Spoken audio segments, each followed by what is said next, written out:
नमस्कार आप सभी को, मेरा नाम सृजन सुभाष है। नॉलेज बूस्टर में आप सभी का बहुत बहुत स्वागत है। आज हम लोग द कॉस्मिक डॉन को समझने वाले हैं।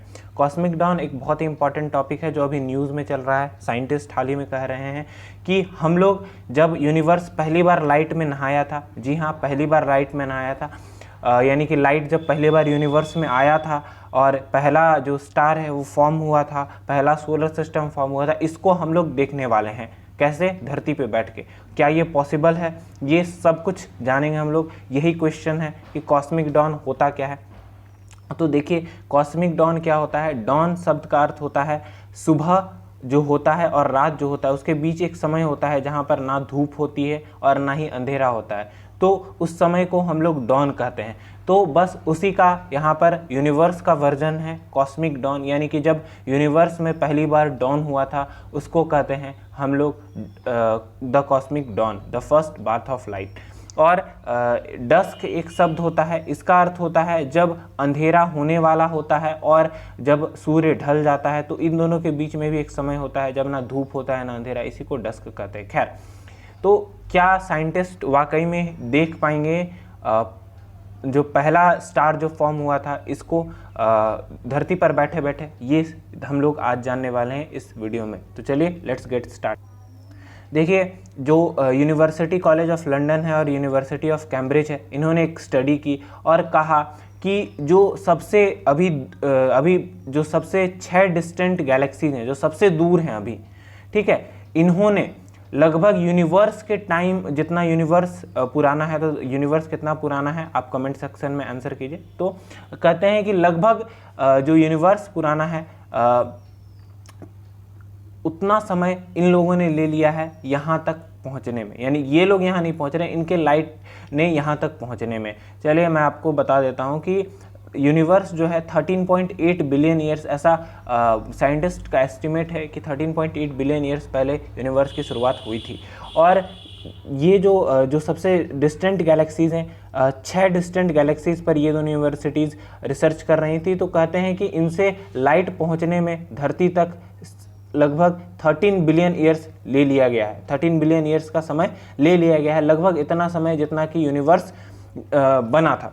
तो हो क्या रहा है, अब आप इसको समझिए थोड़ा कि देखिए, मान लीजिए कि यहाँ से सबसे नज़दीक जो गैलेक्सी है वो है प्रॉक्सिमा सेंचुरी, जो सबसे नज़दीक स्टार है उसका नाम है प्रॉक्सिमा सेंचुरी। तो प्रॉक्सिमा सेंचुरी जो है वो प्रॉक्सिमा सेंचुरी से लाइट यहाँ तक आने में लगभग 4.3 लाइट ईयर लगता है।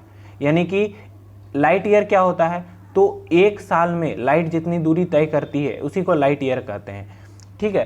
तो जो प्रॉक्सिमा सेंचुरी में आज से 4.3 साल पहले जो भी कुछ घटा होगा, यहाँ वहाँ कोई ब्लास्ट हुआ होगा या कोई नया रिएक्शन हुआ होगा, तो वो हम लोग को आज दिखेगा। और अभी जो हो रहा है वो 4.3 ईयर्स के बाद दिखेगा। आपको समझ में आ गया? तो यही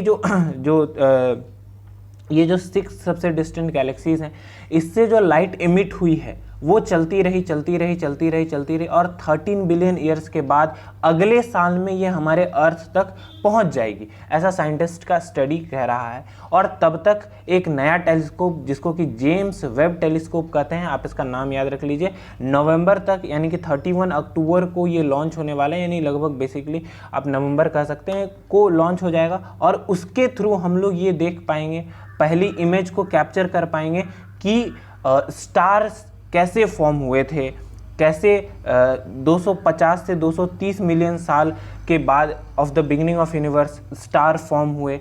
तो ये बहुत ही इंटरेस्टिंग होगा कि क्या हम लोग सच में ये देख पाएंगे, ठीक है। और जो कहते हैं कि यूनिवर्स जो है उस समय मात्र 550 मिलियन साल पुराना था जब ये सब कुछ हुआ।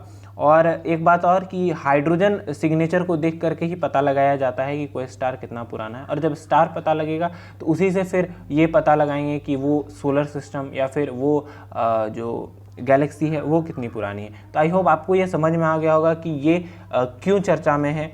और अगले साल तक ये जो जेम्स वेब टेलीस्कोप है इसका बड़ा इंपॉर्टेंस होने वाला है। कहा जा रहा है कि इसकी कैपेबिलिटी जो हबल टेलीस्कोप अभी काम कर रही है इससे भी ज़्यादा होने वाली है, हबल टेलीस्कोप से भी ज़्यादा। और ये है प्रॉक्सिमा सेंचुरी जो है ये सबसे नियरेस्ट स्टार है 4.3 लाइट ईयर्स की दूरी पर। तो आप सोच लीजिए कि ब्रह्मांड कितना बड़ा है। आप समझ लीजिए ये ब्रह्मांड है, एक छोर पर ये हुआ, एक छोर पर, दोनों एक साथ हुए, पर यहाँ से यहाँ तक लाइट पहुँचने में लग गया 13 बिलियन ईयर्स, और अभी हम लोग उसको देख पा रहे हैं। और जनरल नॉलेज के लिए बता दूं, क्वासर सबसे फारदेस्ट ऑब्जेक्ट है ऑफ द यूनिवर्स जिसको कि हम लोग अभी तक देख पाए। ये बहुत ही ल्यूमिनस है, यानी कि बहुत ज़्यादा लाइट इमिट करता है, और ये है इमेज जेम्स वेब टेलीस्कोप का, आप इसको देख सकते हैं।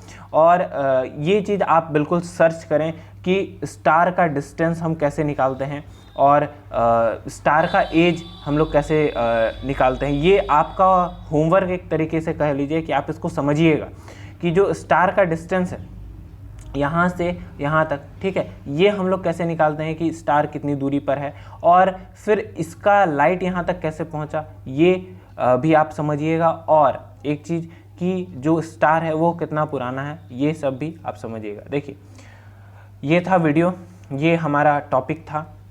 आई होप आपको समझ में आया हो, आपको बहुत सारा नॉलेज मिला हो। आपने टाइम दिया, thank you very much for watching. अगर समय मिले तो सब्सक्राइब कर दीजिए और लाइक भी कर दीजिए चैनल को।